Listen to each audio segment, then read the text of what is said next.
네, 지금 첫 낙찰 받은 고가야님 물건 이야기 좀 해보려고 해요. 지금 이 물건 아파트죠? 네. 네.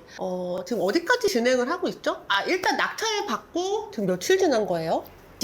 한 10일? 3일 날 낙찰 받았고요. 네. 그리고 매각 결정 허가 받는 게 이제 일주일 뒤라고 해서 9월 30일 날 이제 허가 결정도 확인했고요. 그러면 이제 막 허가 받은, 이제 매각 결정 허가가 막 나온 집이고요. 아직 잔금 납부 기일 잡혔어요? 아직요. 아직 잔금 납부 기일 안 잡혔습니다. 그래서 제가 지금 이걸 해도 되나 싶었어요. 아직 아무것도 안 된 것 같은데. 막 이랬죠. 아무도 안 봐요, 이거. 진짜 안 누굴 봐. 위한 건가요? 그리고 이 물건이 뭔지 모르잖아요, 우리 그쵸, 멤버님들이. 네, 네. 그러니까 물건 공개는 못 해드리고요. 이제 막 낙찰받은 물건입니다. 이 현재 점유자가 어느 분이세요? 집주인이세요. 채무자. 집주인인데 네. 빈 것 같다. 네. 이사를 나간 것 같다라는 상태예요. 네. 그래서 먼저 명도 이야기를 좀 먼저 해볼게요. 집주인이 안 사는 것 같기는 한데 근데 완벽하게 안 사는지 사는지를 정확하게 알 수 없는 상황이잖아요. 네. 일단 방문했을 때 우편함에 우편물이 너무 가득 있고요. 그리고 관리사무소에서도 집주인은 현재 거기 안 사는 걸로 확인하고 있다라고 얘기를 해주셨고요. 그리고 관리비도 현재 작년 10월부터 미납이 되어 있는 상태이고, 그래서 관리사무소에서 연락을 수차례 해봤고 내용증명도 보내봤고 근데 내용증명도 다 반송이 됐고 연락은 안 되고 있다라고 얘기를 하셔서 저도 집에 근처 가서 이렇게 또 뭐 벨도 눌러보고 해봤는데 아무 인기척이 없었고 문 앞에 이제 우편물 온 것들이 이제 꽂아져 있는데 문에 그게 그대로 있는 걸로 봐서도 안 계신 것 같아요. 근데 이제 내역서를 받아보니 작년 12월, 올해 1월 2달 정도는 또 잠깐 계셨는지 약간 그 전체적인 비용에 비해서 조금 높게 나와 있어요. 전기세가 그러신 조금 것 나왔나 같아요. 보네요. 네. 그러니까 잠깐 왔다 가셨나 봐요. 음. 그래서 지금 안 계시다고 확신을 하기가 조금 애매한. 그쵸. 게다가 전기 계량기도 살짝 돌고 있다면서요. 그 안에 이제 저도 관리 소장님도 얘기를 하셔서 그 안에 이제 뭐 에어컨이라던가 또는 냉장고라던가 이런 게 있으면 기본적으로 돌아가는 게 있으니까 네. 그래서 그런 걸로 인해서 전기세가 계속 나오지 싶다. 밖에 에어컨 실외기도 있나요? 안 보여요. 없어요? 그러니까 베란다에서 보이지가 않아서 저 뒤쪽에 있는 건지 보이지가 않더라고요. 일단 실외기가 있으면 에어컨도 있다는 거고 실외기가 없으면 에어컨은 없다는 거겠죠. 네, 어쨌든 집에 사람이 안 사는 것 같지만 집은 비어 있는지 모르겠다 이런 네. 상황이에요. 자, 이럴 때는 보통은 잔금 납부할 때 인도명령을 신청을 하거든요. 근데 요새 인도명령 신청을 한 집에 점유이전 금지 가처분을 허가를 잘 안 내줘요. 법원마다 틀린데 요새 이제 수도권 쪽에서는 잘 안 내주는 경향이 있어요. 그래서 원래는 잔금 납부할 때 인도명령 신청을 하는 건데 인도명령 신청하기 전에 점유이전 금지 가처분을 먼저 신청하시라고 말씀드렸어요. 먼저 할 수도 있는 건가요? 인도명령 하기 전에? 그럼요.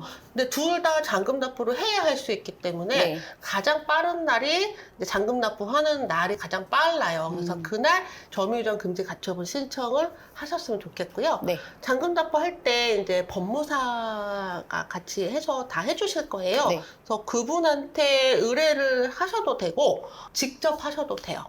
제가 그때 얘기할 때 그 부분을 여쭤봤었어요. 네. 요즘은 안 해도 될걸요? 라고 또 하시더라고요. 법무사에 제가 여쭤봤을 때 안 해도 될 것 같은데요? 라고 얘기를 하시더라고요. 네. 일단 뭐 전입세대 연령 봤을 때 없고 하니까 굳이 안 해도 될 것 같은데요? 얘기는 하셨어요. 그래서 일단 상황 봐서 제가 요청드리면 되나요? 그랬더니 된다고는 하셨기 때문에 여쭤보겠습니다. 다시. 근데 이제 비용이 들어가잖아요. 점유이전 금지 가처분이 비용이 들어가고 얼마예요, 셀프 선생님? 그 법무사마다 틀려요. 아, 그래요? 네. 아. 그래서 법무사에서 너무 차이가 나지는 않죠. 저는 근데 셀프로 그냥 보통 하시라고 하는데 네. 셀프로 하는 방법 우리 카페에 점유이전 금지 가처분 하면 온라인으로 셀프로 하는 방법 자세하게 올라와 있어요. 네. 그래서 직접 해보셔도 괜찮을 확인해 것 보겠습니다. 같다. 네. 네. 셀프로 하면 되게 저렴해요. 10만 원도 안 들어요. 근데 맡기면 조금 더 비용이 들겠죠. 그 이상 들겠죠. 알겠습니다. 그리고 일단 그거를 하고 나서 그러면은 바로 이제 개문을 하거든요.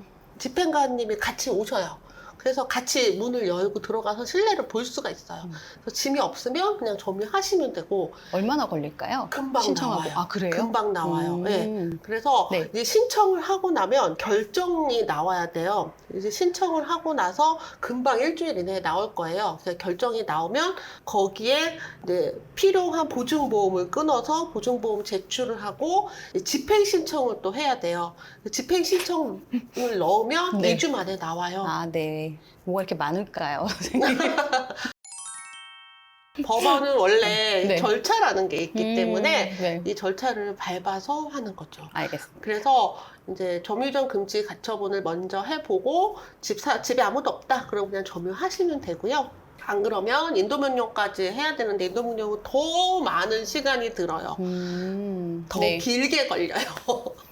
그래서 지금 또 대출도 알아보셔야 되잖아요. 네. 대출 상황이 매매사업자 대출로 하시려고 해요. 네, 맞습니다. 그쵸? 네. 매매사업자 냈고요. 그리고 네. 매매사업자로 대출을 알아봤고 레오님 통해서 순조롭게 됐다고 생각했는데 네.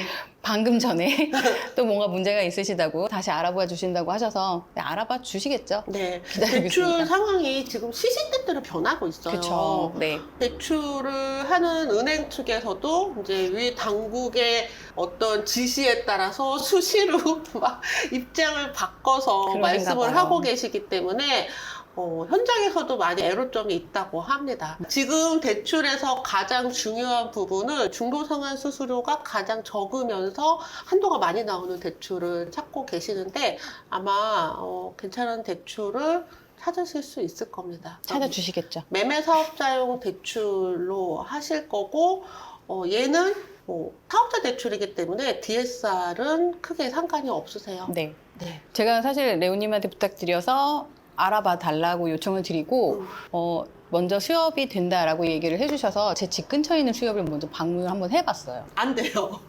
네. 최종은 안 된다. 네. 그리고 제가 주거리가 우리은행이라서 우리은행도 방문을 해봤고 네. 마찬가지로 안 된다. 안 돼요. 네. 처음에는 아예 아무것도 모르시더라고요. 그러니까 선생님 그때 얘기하신 것처럼 경매 담당인 대출자가 아니면 모른다라고 하셨는데 정말 모르셔서 처음에 무조건 안 된다고 하셔서 네. 진짜 안 되는 거 맞나요? 라고 제가 한마디 던졌더니 확인해보고 연락드리겠습니다. 확인을 해보시더니 뭔가 되는데 이제 이것 떼고 저것 떼니까 금액이 너무 낮다. 이렇게 얘기를 하시더라고요. 그래서 어쨌든 확인은 이것저것 해보는 게 맞구나 라는 생각은 들었어요. 근데 이제 어쨌든 선생님 연결해 주신 레오님이 너무 잘 알고 계시니까 믿고 기다리고 있어요. 일단 왜 안 되냐면 대출을 일으키려면 대출 담당자 그리고 지점장님 다 이해하셔야 돼요.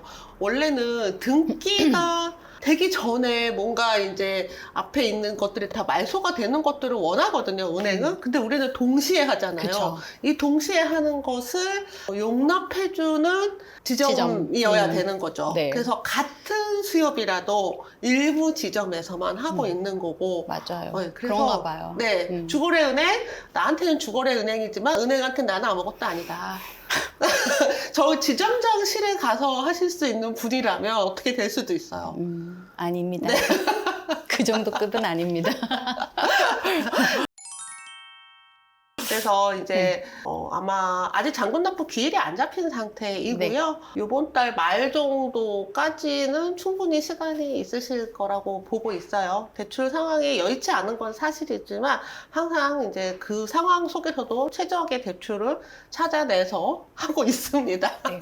그래도 다행인 건 네. 제가 개인적으로 신용이 조금 안 좋았던 시절이 있었는데 그게 좀 한참 전이고 지금은 이제 어쨌든 많이 회복이 되어 있는 상태이기 때문에 제가 만약에 경매를 예전에 알아서 그때 하려고 했다면 더 안 됐을 것 같아요.